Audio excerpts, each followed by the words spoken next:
BJP 3 बड़े राज्य जीती है। और जब बधाई के पात्र है, देख रहा है एक अकेला कितनों को भारी पड़ रहा है, एक अकेला कितनों को भारी पड़ रहा है।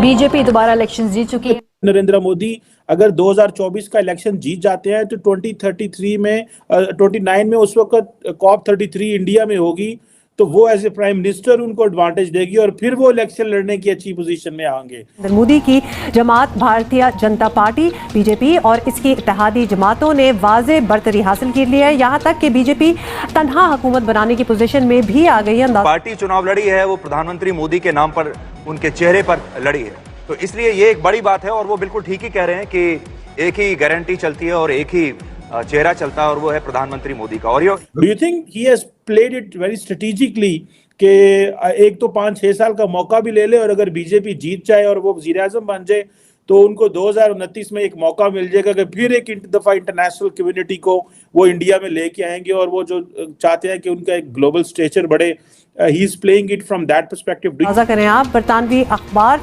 द गार्डियन ने सुर्खी ये लगाई है आज की जो हेडलाइंस है उनकी, उसमें उन्होंने क्या कहा है जी, Narendra Modi from impoverished tea seller, आपको पता है ना पहले वो चाय बेचते थे, to master of political theatre, ये कहा गया है। बात तो बिल्कुल वैसे सही हो रही है। आज इंडिया को देखो कहाँ से कहाँ चला गया, ठीक है ना, उनका बच्चा उनका स्कूल एजुकेशन लेवल देखो उनका, ठीक है ना, सॉफ्टवेयर सेक्टर देखो उनका, मेडिकल सेक्टर देखो उनका, कौन कौन सा सेक्टर मैं बताऊं जो नई तरक्की में, हर फील्ड में तरक्की में, किसकी वजह से? प्राइम मिनिस्टर मोदी की वजह से। लीडरशिप की बात है।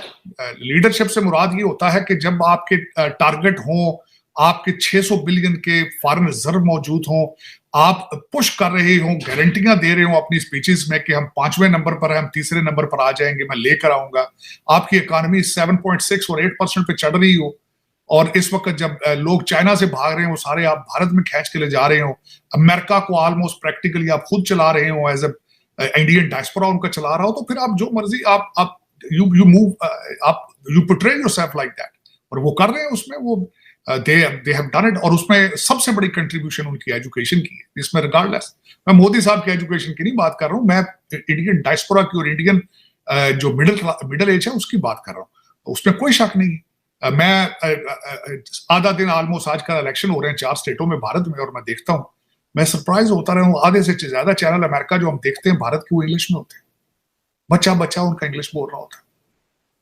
हमारे प्राइम मिनिस्टर बनने की सबसे मेरे इस वक्त तो यही लगता है कंडीशन थी कि इंग्लिश बोल लेता और सूट अच्छा पहन लेता हूँ, हमारी ये पोजीशन है। मिनिस्टर नरेंद्र मोदी की, तो आपकी नजर में वो कैसे लीडर हैं? He is a great leader.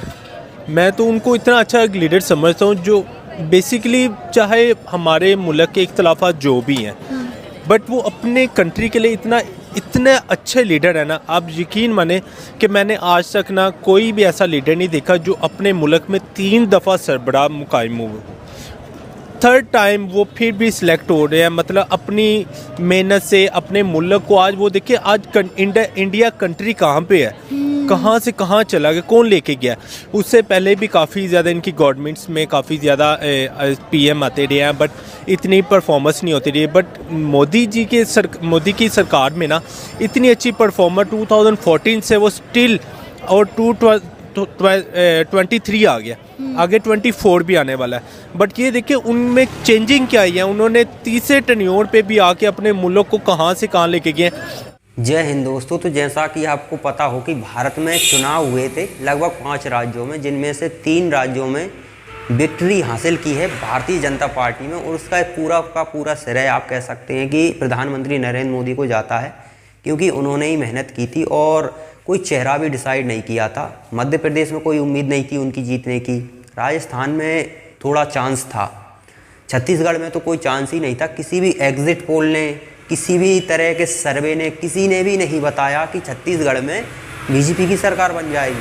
अब होता क्या है कि तीनों राज्यों के जैसे ही रिजल्ट आते हैं तो यहाँ तीनों के तीनों राज्यों में बीजेपी आ जाती है। बाकी के 2 राज्य और हैं, लेकिन उनका लोकसभा में उतना महत्व नहीं है, और वो उस हिसाब से इकोनॉमिक लिहाज से देखें तो उतने धनी देश नहीं है, मतलब प्रदेश नहीं है। वो जो भी राज्य हैं उनके पास बजट उतना नहीं है। क्लियर सीधी सी बात ये है इन 3 राज्य जो कि सीटें भी ज़्यादा हैं, इम्पोर्टेंट हैं, पब्लिक भी है, तो कह सकते हैं कि लोकसभा में एक एज मिल जाता है आपको, क्योंकि इन राज्यों से अभी आप यहाँ पर इस तरह से जीत हासिल कर रहे हो, जैसे बीजेपी ने तीनों राज्यों में एक अच्छी खासी जीत हासिल की है, तो इससे डिसाइड हो जाता है कि यहाँ का वोट अब बीजेपी के लिए लोकसभा के लिए पक्का हो गया। क्योंकि पिछली बार क्या हुआ था, 2018 में शायद चुनाव हुए थे, तो उस समय बीजेपी लगभग तीनों राज्यों में हारी थी। फिर एक राज्य में मध्य प्रदेश में यहाँ पर सिंधिया जो कि कांग्रेस पार्टी में थे, वो कुछ विधायक लेकर आ गए थे और ज़्यादा सीटें उनके पास बहुमत के ऊपर नहीं थी, तो उस चक्कर में उनकी वहाँ पर सरकार गिरी और बीजेपी ने वहाँ पर फिर से सरकार बनाई। बाकी 2 राज्यों में कांग्रेस की सरकार थी, लेकिन उसके 6 महीने बाद शायद चुनाव हुए थे लोकसभा के 2019 में, 6 महीने के गैप से ही होते हैं शायद।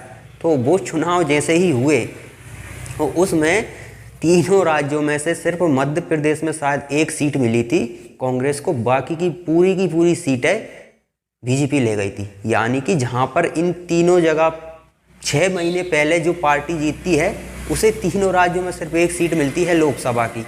यानी कि पिछली बार भी पब्लिक ने मोदी को जब वोट देने का आता है तो उस समय पब्लिक कुछ नहीं सोचती है, और फिर इस बार तो विक्ट्री हुई है मध्य प्रदेश में, तो 160 प्लस सीटें ले आए ये लोग। छत्तीसगढ़ में अच्छी जीत हुई है, राजस्थान में भी बढ़िया जीत हुई है, तीनों जगह इनकी अब सरकार हो चुकी है। अब जब इनकी यहाँ पर सरकार है तो स्वाभाविक है, जब पिछली बार सरकार नहीं थी तब लोकसभा में अच्छी खासी इन्हें सीटें मिली थी, तो इस बार तो मिलना तय है। उधर योगी आदित्यनाथ बैठे हुए हैं जहाँ सबसे ज़्यादा सीटें हैं, लगभग 80 सीटें हैं शायद, तो वहाँ भी उनका प्लान है कि कम से कम 70 से 75 सीटें जीता जाए वहाँ पर उत्तर प्रदेश में।